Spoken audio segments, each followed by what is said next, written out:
Hello Internet, I'm your only mate, and it's time for a new episode of Death Battle. This time we have... I can't really believe I'm about to say this. Trunks versus Silver. Now, as I should say with all my reaction videos, please click the link in the description below to go watch the actual episode itself before watching mine or anyone's reactions.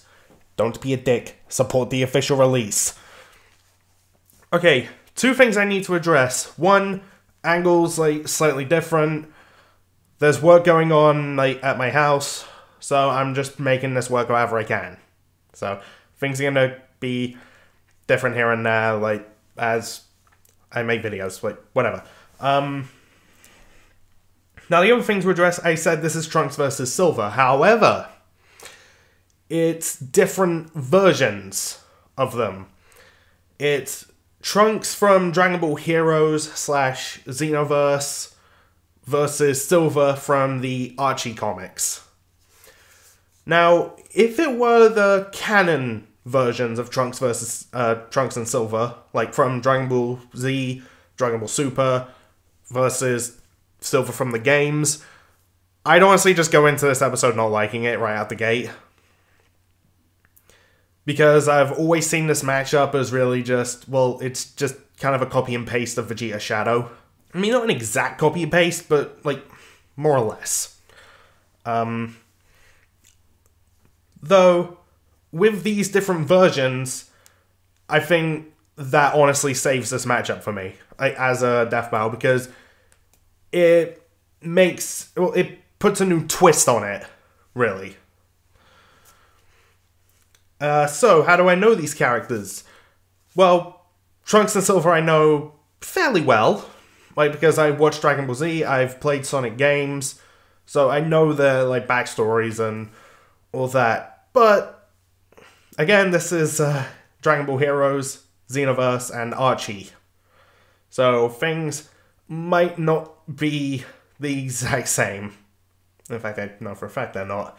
I mean, the few things I know out of the gate about Xeno Trunks, as people have called him. So he has Super Saiyan 3 and Super Saiyan God.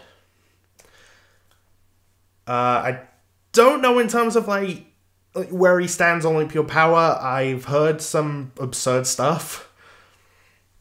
And he has this thing called the Key Sword, which I've heard conflicting things on what exactly it does. So I'll wait to see what Death Battle talk about. As for Silver, so he has his psychokinesis like he does in the games. He basically has telekinesis. He can do all this stuff with it. But given that this is in Archie,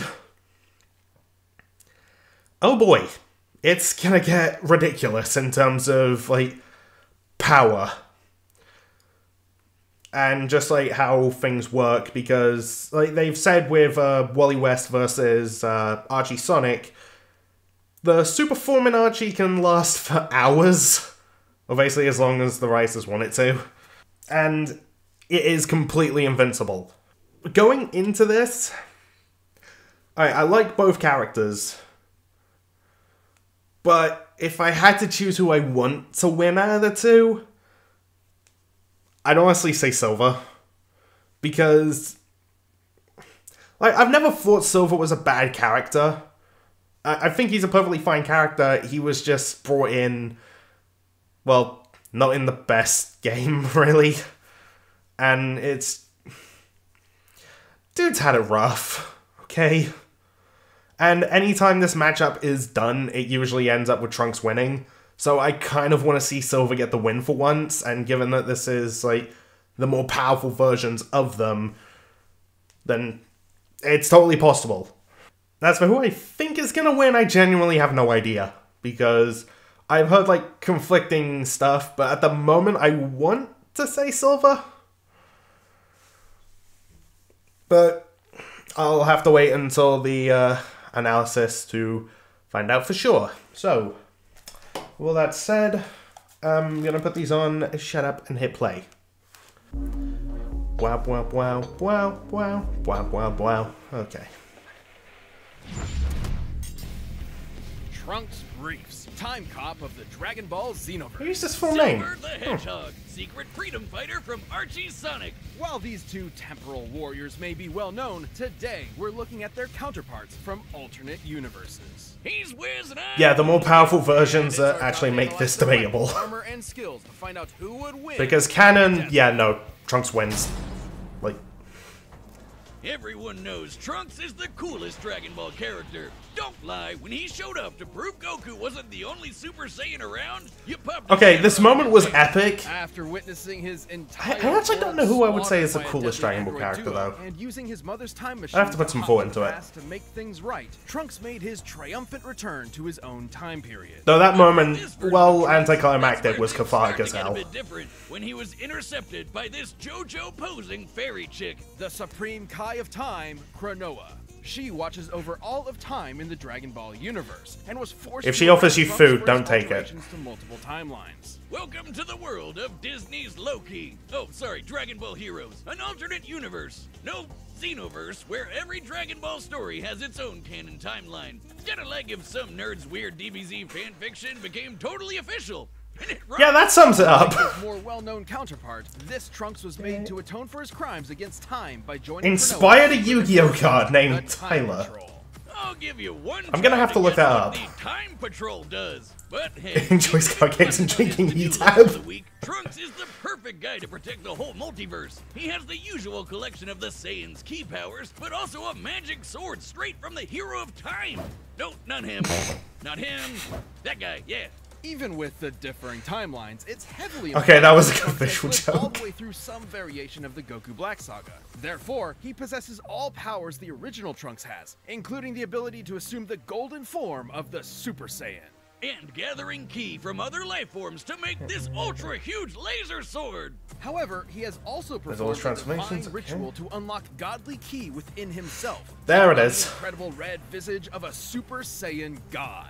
God power sure does come in handy when he's fighting literal demons, like when these weirdos revive Mechikabura, the ruler of the demon. I mean, realm. God powers should come in handy when you're fighting just about anyone, right? It's kind of a mess. Lucky for us, Jocelyn's even nerdier than Wiz. What useless knowledge have you got for us today? Now, that's quite the Oh, feat. dude, knowledge is never useless.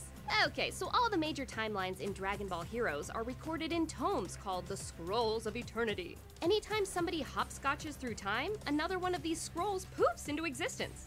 There's just one teensy little problem. There can only be so many scrolls. Once you hit the limit, surprise, you just triggered Cosmic Armageddon. And that's not even counting all the lesser timelines branching off the main ones Trunks and co have to keep track of. Oh, that's what the power quests Trunks are. and the Time Patrol are some of the only peeps who Jesus. can time warp without causing these distortions, thanks to unique devices like this armband. Though sometimes a patrolman gets ballsy and tries to mess with time themselves, like when Silas tried to rewrite Dragon Ball Heroes, both the world and the game. Oh yeah, did we mention that? The universe is an arcade game in its own universe. Yes and no. In the far off, I try not to think about that too much. The Dragon Ball Heroes arcade game essentially serves as another method of time travel, allowing future warriors to visit iconic moments in the past. So much for preventing the Ragnarok of the multiverse or whatever. That's where those lesser time branches come in. They don't count. Just because. These machines also send an avatar of the player back in time, complete with an assortment of collectible cards that can summon facsimiles of well-known characters. That's right, Super Saiyan 4 Goku is a rare reverse holo now. Trunks himself is an avid fan, along with his disciples Beat and Note. Fun fact, Beat is a descendant of GT Goku. Trunks even funded a dual-disc style hero switch. There we go, there's the key Cards on sword. the go. And you thought Trunks was cool before he went full Seto Kaiba. Hell, he somehow made the great Okay, there was a Saiyan Kaiba reference, I missed it. That's how you put polish on disappointment. Nullify an And opponent's I thought that power. was pretty damn impossible. All these powers, gadgets, and cards certainly came in handy against foes like Mechikabura, but they weren't always enough. Even Super Saiyan 4 Vegito had trouble fighting the Demon King, who created a black hole to consume every timeline in the multiverse. Until Trunks broke As you out do. the ultimate Deus Ex Machina, the Key Sword. No, not that one. That one, yeah. This epic blade isn't It's just a sword. too obvious a It joke can to not do. completely shut down an opponent's powers, and thanks to being powered Okay, by that I feel like is going to be a we can problem for summon the Silver. power of the Eternal Time Labyrinth, which is just really fun to say. Well, even more fun, it traps targets in the crack of time, a bubble of reality outside all timelines with windows into others. And the key sword was powerful enough to finish off Mechicabra in a single strike. Obviously, this puts Xenotrunks in the upper echelons of Dragon Ball power levels, even eclipsing the main timeline's Goku, who could destroy the universe up to 13 times over when he first channeled Super Saiyan God. The same Goku who could push through Hit's time skips and could fly from Grand Kai's planet to Hell in less than a minute. Considering the distance between these two realms as displayed in this canon visual model, that would require speeds over 29 quintillion times faster Jesus than light. Christ. And that was even before going God, let alone getting training from Whiskey. Whis, and many of Trunks' patrol buddies are just as impressive. Like you! Well, the you who battled Demigra in the Xenoverse game when he had control over all time and space, or the you who fought the demon Shamel who threatened the whole multiverse. You are technically a canon character in Dragon Ball. Congrats, I guess. Maybe I now modeled you can mine go after back Ruby how many we have characters, for because real. of course. Oh, come on, you know you want to. So the bad guys better watch out, cause Trunks and his time cops will always be there to stop them and protect time itself. Alright, what you got, Silver? 37PXE.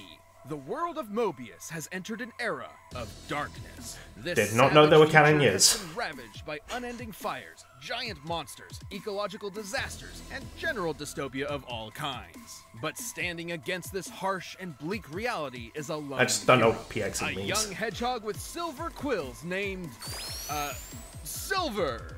So, yeah, I mean, what else are we gonna be Silver called? Doesn't sound too different from the one in the video Bob games, or right? something?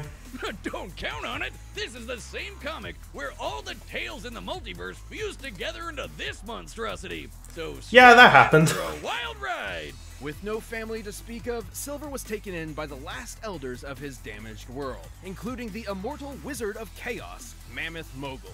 Silver's goal was to become a Knight of Cronus, a guy trained time-traveling him. warrior who could save the future by changing the past. Silver's base abilities include super strength and super speed, though not quite at the same level as those of Knuckles or Sonic, respectively. Well, that's okay, because he's got Hey, his fair own enough. special weapon, Mind Bullets. And more. A lot more. Silver possesses the rare power of psychokinesis, allowing him to move himself or other objects around with just his thoughts. He can move anything from rocks to skyscrapers to entire mountains. But that's not all he's got up his sleeves. For gloves, he always keeps a warp ring on hand, a size-shifting power ring I like that the can sound effects teleport that are being where he used. likes, even other dimensions. And he can access the insight, resistances to corruption, and power boosts many other Mobians can attain with usual Is this power. just With all this, he Huh. was a shoo-in for school with the Woolly Mammoth Mage. Thanks to Mogul, Silver got to learn about two other magic abilities he'd soon master. First up, Chaos Control! The magic Mogul pioneered himself centuries ago. This is the stuff Sonic and friends used to shoot pew-pews and turn into super not Saiyans. Then, Mogul discovered another magic, Cronus Control. With this, Silver Do can not move know what that with is. very little effort. Made even Oh, okay. easier thanks to his Time Stone, a gem that governs time itself. After Not to be doing tons of confused research, with an Infinity Stone. Sylvie and Mogul discovered that their shitty lives could all be blamed on just one person. Apparently, one of Sonic's own freedom fighters turned traitor and ruined everything. What a twist! So Silver set off with a full arsenal to baby Thanos that bastard. Only one problem. The Archie Sonic multiverse is complicated. Hell, complicated Oh, boy. barely even cuts it. Jocelyn, Yeah, I've seen that photo of all the Sonics. Okay, Archie Sonic's multiverse is similar in scope to something like DC Comics. That's a Spider-Man. Extra-dimensional layers like the Chaos Force. There are infinite universes with infinite timelines and infinite characters, Oh, as if Sonic needed more of those. including the likes of Mega Man, Sabrina the Teenage Witch, and Spawn. Wait, what?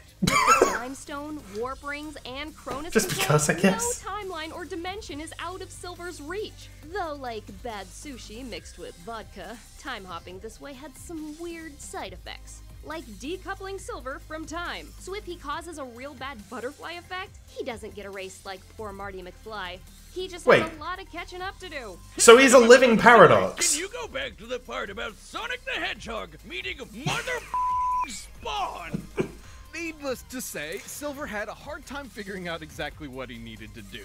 I mean, even if it was more straightforward, he's not exactly I the love his sharpest face in the bull on background. the hog. Good thing Archie Silver is way more badass than he was in the video game. He's fought all sorts of epic baddies across time and space, like Darth Knuckles, Enerjack. Gesundheit, who stole the souls of every Mobian in the world. This guy threw a whole continent at our weed-haired hedgehog. Despite fighting a literal dark god with far more power, Silver won I mean, the joke is by that. turning evil Nux' own attacks right back at him. Not too surprising. Silver's psychic powers on their own are strong enough to teleport instantly, disrupt any technology, close tears in reality, and stop time from being pulled out of him.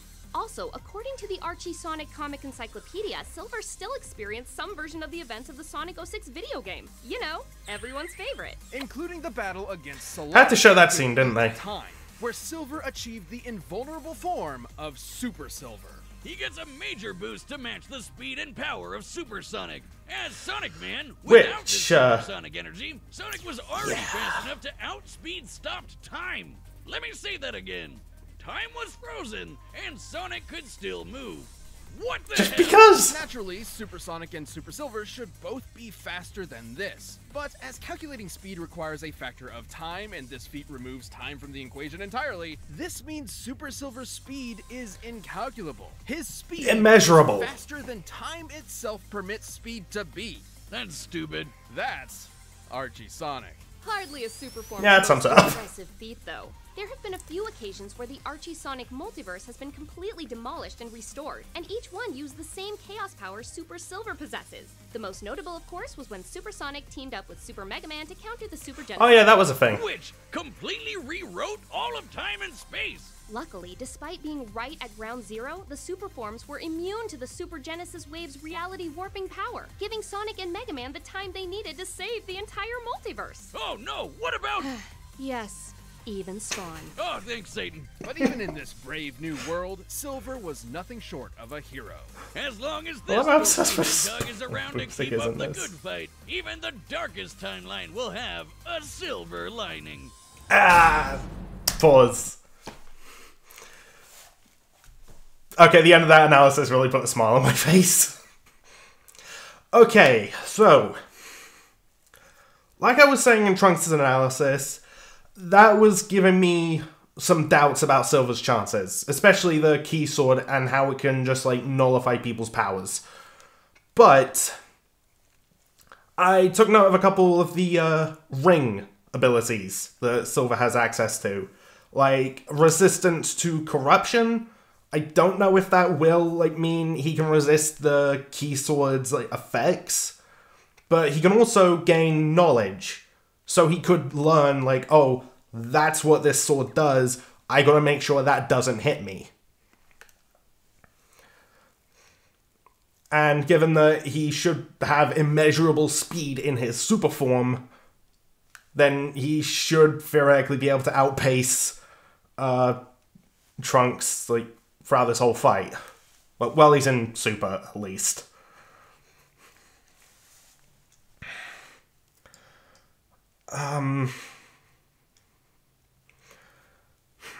Now, they made Trunks sound a lot more impressive than I thought, because, okay, both should be able to, like, handle threats that can threaten, like, the entire multiverse.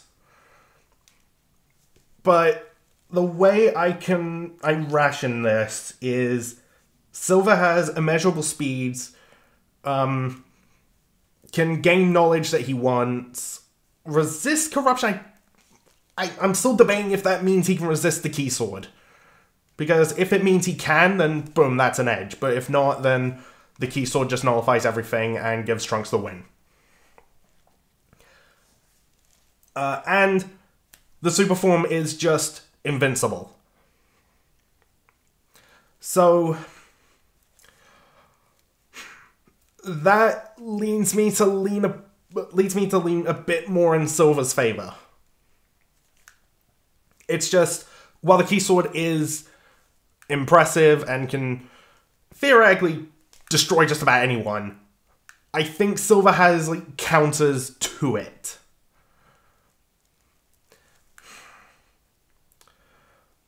I mean, that's also just ignoring the fact that basically any key blast that Trunks tries to fire at Silver, he can just throw back.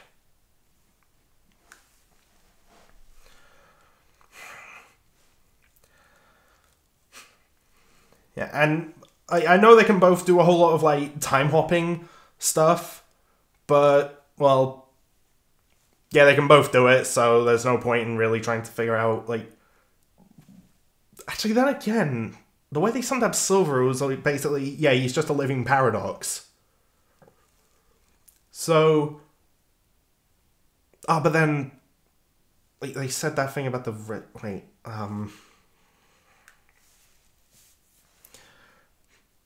Okay, that's confusing me. I'm probably forgetting stuff, but at the moment, I want to say Silver is going to win. And I hope he does, but if Trunks ends up winning, I won't be too surprised. Nor will I be too disappointed, because like I said, I like both. It's just, if I had to pick who I'd prefer to win, I'd say Silver. But... Anyway, I'm going to put these back on, hit play. Silver, please win. And play. Alright, the combatants are set, and we've run data through all possibilities. It's time for a death battle! Through time! Time, huh? Okay, sorry.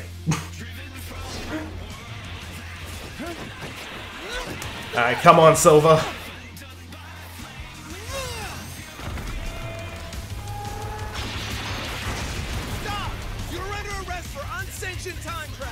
Always nice to hear Kaiser back as Trunks.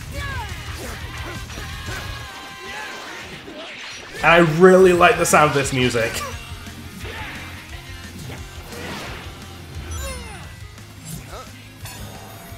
I love that brief shot of him, he's just like, what the fuck?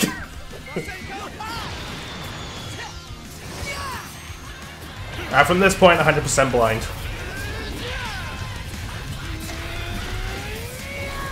You're gonna need more than that, Silver.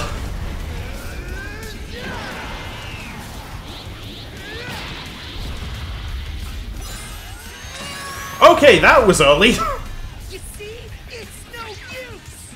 Rip off. Okay, so that's how they're using the line. Hey, Macho Man Kool-Aid Man. Ah, crap baskets. They said they used the line. Yeah. Come on, give me a good pull. Good enough. Yeah.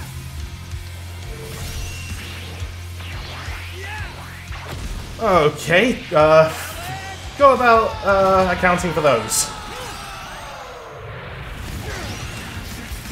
Didn't mean too much though.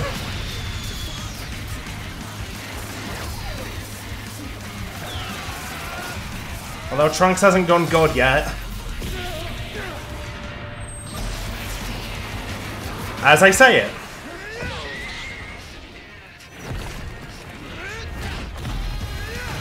But he still has yet to pull out the key sword. Jesus!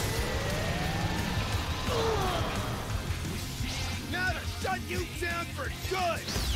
And there's the key sword.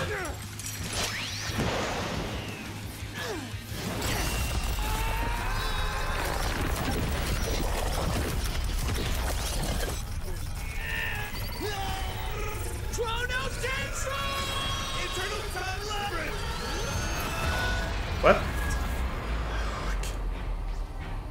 Okay, so now they're fighting in this place? Yeah, not in a lot of places anymore. This is it, time hog. The end of your future. I told you. It's no use. Did he just get rid of it?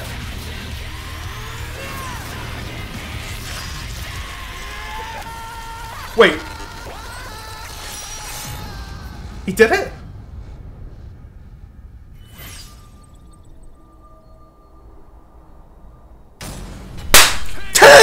No! Oh, come on! Trunks is way past cooler than furry Kyle Reese. It is hard to imagine Trunks losing to anyone. However, Silver ironically had just about everything he needed to put the Half Saiyan 6 feet under.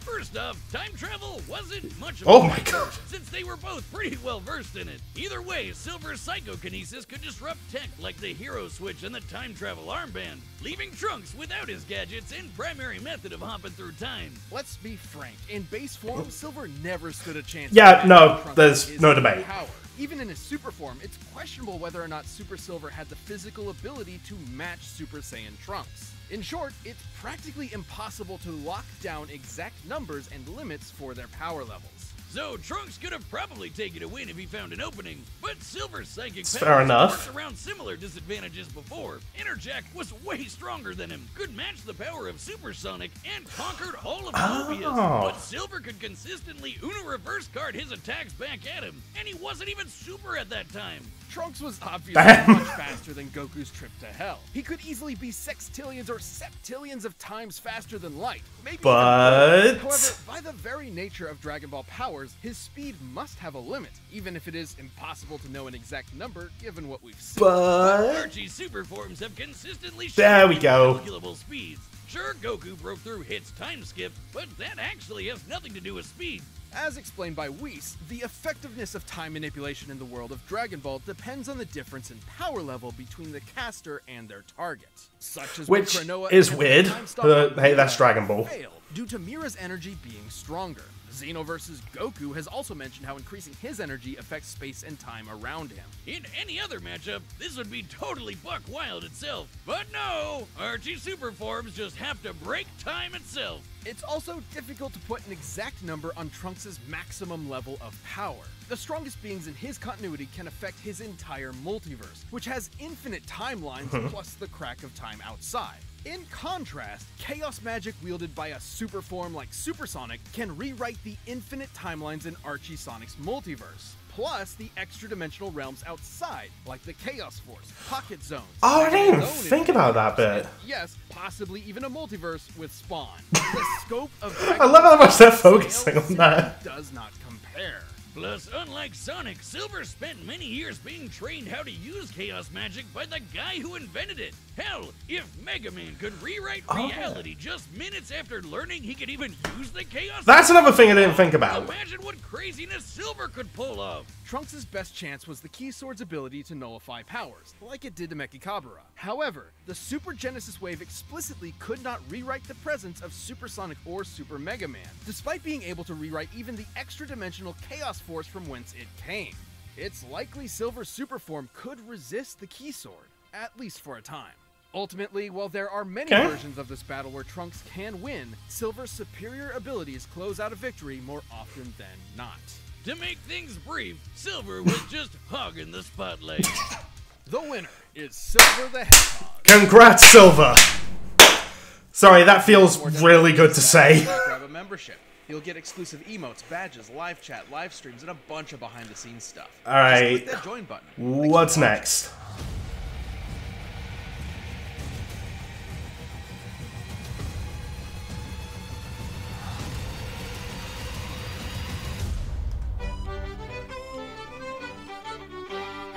What the fuck?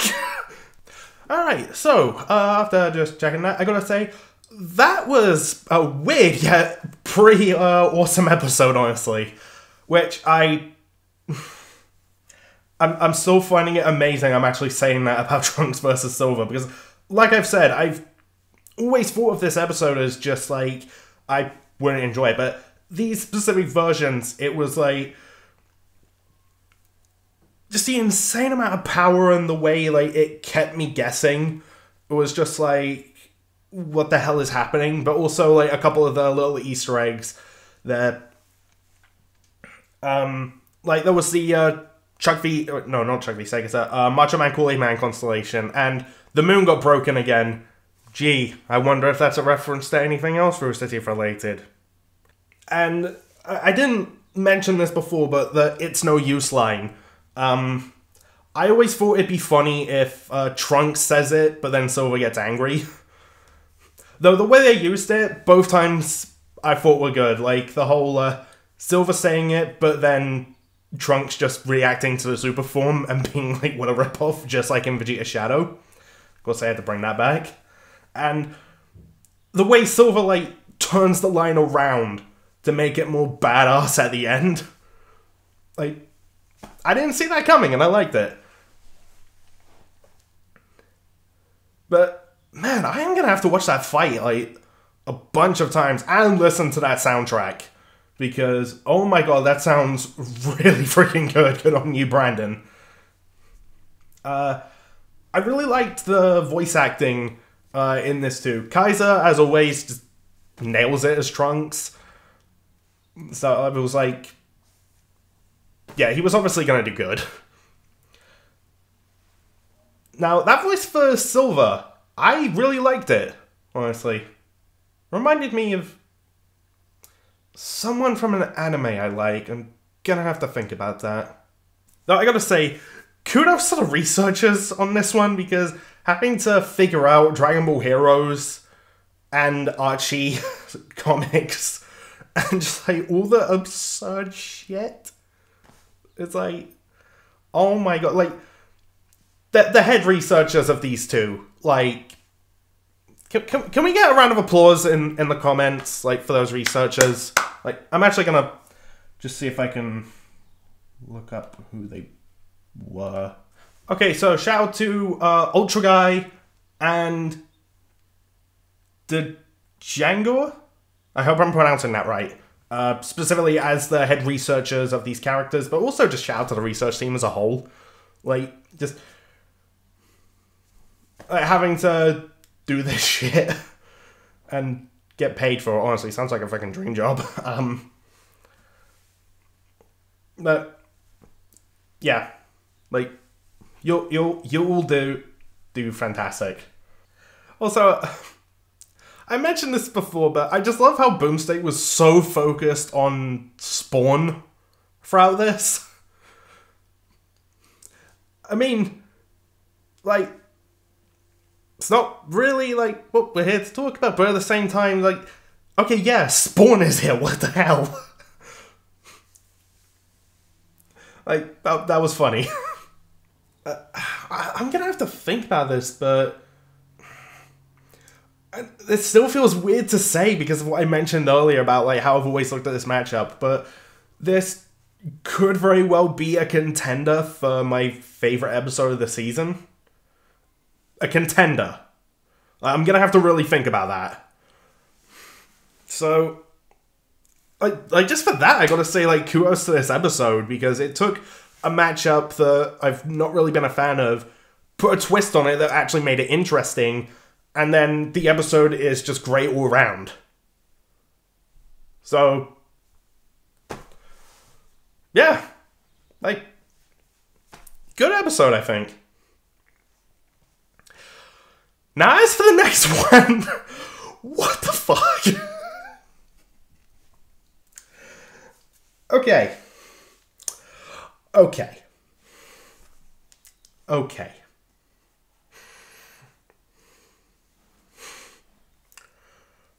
If you watch Lads Discuss Death Pal, I bet Bill is popping off right now. Because, I mean, just the fact they're using SpongeBob SquarePants. Like, I've seen SpongeBob requested for, like, a few people, and I've even heard of, like, Aquaman as an idea, but it looks like they're just going with the Super Friends Aquaman. Like, hang on, let me just pull that back up, just to make sure I'm getting that right. Okay, yeah, Super Friends Aquaman. I'm taken aback by that announcement, honestly. I watched SpongeBob when I was, like, much younger, so I'm aware of, like, some stuff, and just in general of him being a cartoon, like, he's gonna have Toon Force on his side and, like, all sorts of ridiculous shit. So, at the moment, I want to say SpongeBob wins, but I don't know how out there Super Friends gets. So, hey, that's the next episode. Though, I just want to, like, touch on a little, something, because I joked about, like, the moon being broken in this episode. Okay, so moon breaks in this episode, and there's, like, chunks of it still, like, around it.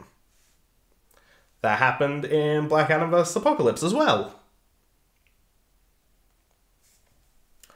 Now, in previous episodes, well, specifically Harley Quinn vs. Jinx and Scarlet Witch vs. Zatanna, I noticed a few Easter eggs. Like in Harley vs. Jinx, when they go through the roller coaster, if you look in the background, they go to Blake vs. Mikasa, and you can actually see them fighting. Love that Easter egg, by the way. Not biased. And in Scarlet Witch vs. Zatanna, the cards that the rabbits turn into, well, they're cards from the Death Battle card and dice game. Though a couple I noticed come up kind of frequently were the ones that were referencing Blake and Ruby. So, makes me wonder, are these just wink wink nudge nudge little references? Or are they teasing that we're getting a Ruby character this season? Or possibly characters, depending on what matchup they do. I don't know. We'll have to wait and see. And little prediction I want to just get going. After SpongeBob vs. Aquaman, so weird to say, the episode after that is coming out on Halloween. So what do you think it's going to be? What do you think will be a fitting matchup for Halloween?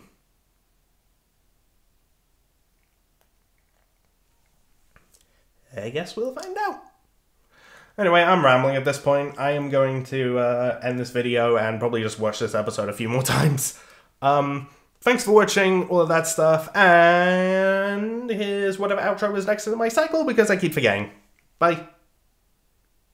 Hey guys, Goku here. You are watching Your Only Mate, and Your Only Mate is only good for the fact that at least he won't eat as much of your food. Catch you later!